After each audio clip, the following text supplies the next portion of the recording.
আসসালামু আলাইকুম। দেশের বিভিন্ন স্থানে যে হত্যাকাণ্ডের ঘটনাগুলো ঘটছে, যে সংঘর্ষের খবর আমরা পাচ্ছি, খুব স্বাভাবিকভাবে সারা দেশের মানুষই উদ্বেগ উৎকণ্ঠার মধ্যে রয়েছে। এবং যদি শোনা যায়, বিশেষ করে গণঅভ্যুত্থানে নেতৃত্ব দেওয়া ছাত্র নেতাদের কাউকে উদ্দেশ্য করে বা তাদের অফিসকে কেন্দ্র করে গুলাগুলির ঘটনা ঘটছে, নিঃসন্দেহে তাতে মানুষ আরো বেশি আতঙ্কিত হয়ে পড়েন, উদ্বেগ উৎকণ্ঠার মধ্যে পড়েন।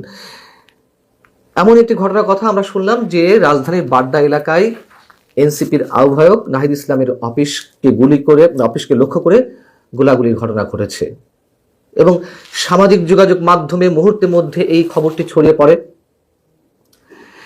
কিন্তু আসলে কি ঘটেছে? এই ঘটনার মধ্য দিয়ে নাহিদ ইসলামদের মতো কেউ কেউ বিষয়টি ঘোলা জলে মাছ শিকারের মতন কোনো বিষয় ঘটাতে চেয়েছেন কিনা? আমি কয়েকটি খবর আপনাদেরকে একটু বলি। যেমন কালবেলা সহ কোনো কোনো গণমাধ্যমকে বিষয়টি নিশ্চিত করেছিলেন যখন আমরা শুনতে পেলাম যে বাড্ডা এলাকায় এনসিপি অফিস বা নাহিদ ইসলামের একটি অফিসকে লক্ষ্য করে গুলির ঘটনা ঘটেছে।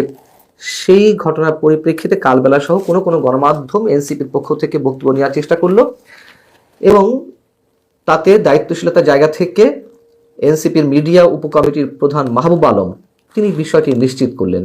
তিনি কি বললেন যে বুধবার সকালে 38 নম্বর ওয়ার্ডে অবস্থিত আমাদের একটি সাংগঠনিক অফিসে গুলির ঘটনা ঘটেছে।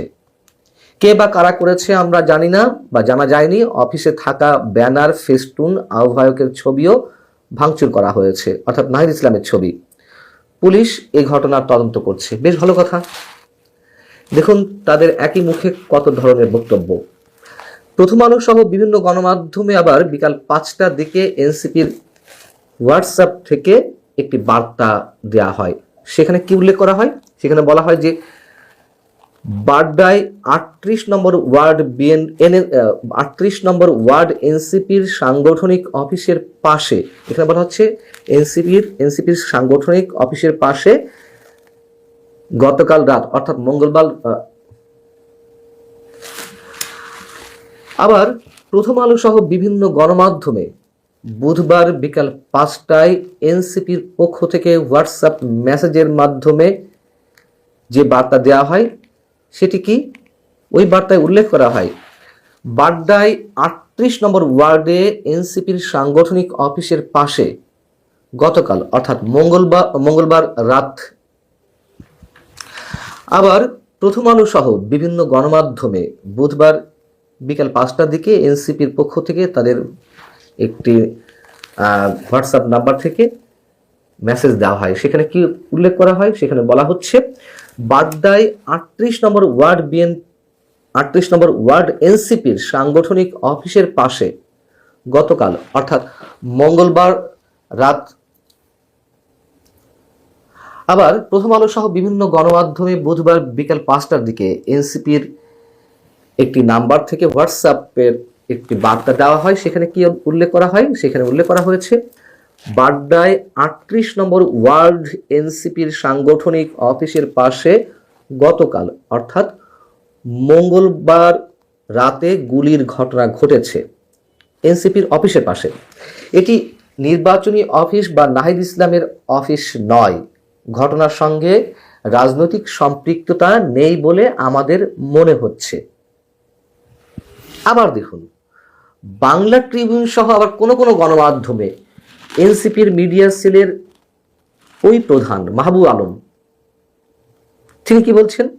বাড্ডায় 38 নম্বর ওয়ার্ড এনসিপির সাংগঠনিক অফিসের পাশে গুলির ঘটনা ঘটেছে, তবে এটি নাহিদ ইসলামের অফিস নয়। কোথাও এই মাহবুব আলম এক ধরনের কথা বলছে, কোথাও আবার অন্য ধরনের কথা বলছে।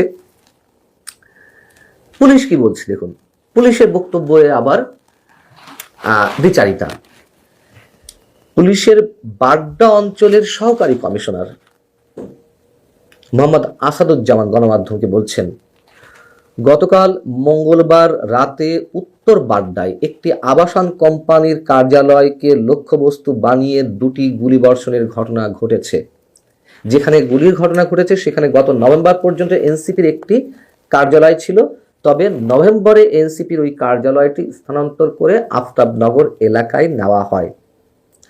পুলিশের বক্তব্য যদি সত্য হয়, তাহলে এনসিপি যে কয়েক দফায় বক্তব্য দিল, একবার বলছে যে নাহিদ ইসলামের অফিস গুলি করে অফিসকে উদ্দেশ্য করে গুলি করা হয়েছে, আর একবার বলছে নাহিদ ইসলামের অফিসের পাশে বা এনসিপির অফিসের পাশে অন্য একটি অফিসকে কেন্দ্র করে গোলাগুলির ঘটনা ঘটেছে। আবার পুলিশ বলছে যে ওই এলাকায় এনসিপির অফিস ছিল কোন সময় পর্যন্ত, নভেম্বর পর্যন্ত, এরপরে ওই এলাকায় এনসিপির কোনো অফিস নেই। পুলিশের উপকমিশনার বাড্ডা অঞ্চলের জনাব আসাদুজ্জামান এই দাবি করছেন।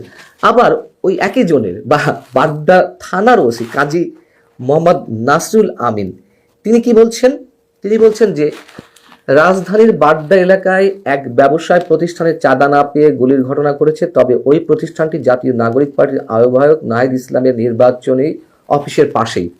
জনাব আসাদুজ্জামান বললেন যে ওই অঞ্চলে এই মুহূর্তে এনসিপির কোনো অফিস নেই, আর ওসি বলছেন নাহিদ ইসলামের নির্বাচনী অফিসের পাশেই।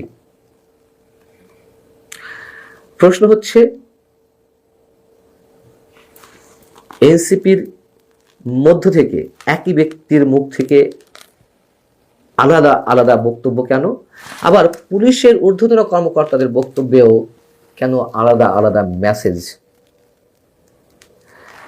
যদি প্রশ্ন করি, মোটামুটি এটুকু আমরা বুঝতে পেরেছি যে গুলির ঘটনাটি অন্তত নাহিদ ইসলামের অফিসকে কেন্দ্র করে ঘটেনি। ওই এলাকায় নাহিদ ইসলামের কিংবা এনসিপির অফিস থাকুক আর না থাকুক, ঘটনা ঘটেছে অন্য একটি বিষয়কে কেন্দ্র করে, যে ওই এলাকায় আরেকটি অফিসে চাঁদাবাজির ঘটনা ঘটেছিল। চাঁদা না দেওয়ায় সন্ত্রাসী বা দুর্বৃত্তরা গুলি করেছে, ভাঙচুর করেছে। কিন্তু প্রশ্ন হচ্ছে যে এই বিষয়টি নিয়ে এরকম জল ঘোলা করা কেন হলো? কেন স্ট্রেট আমরা একই ধরনের বক্তব্য পেলাম না?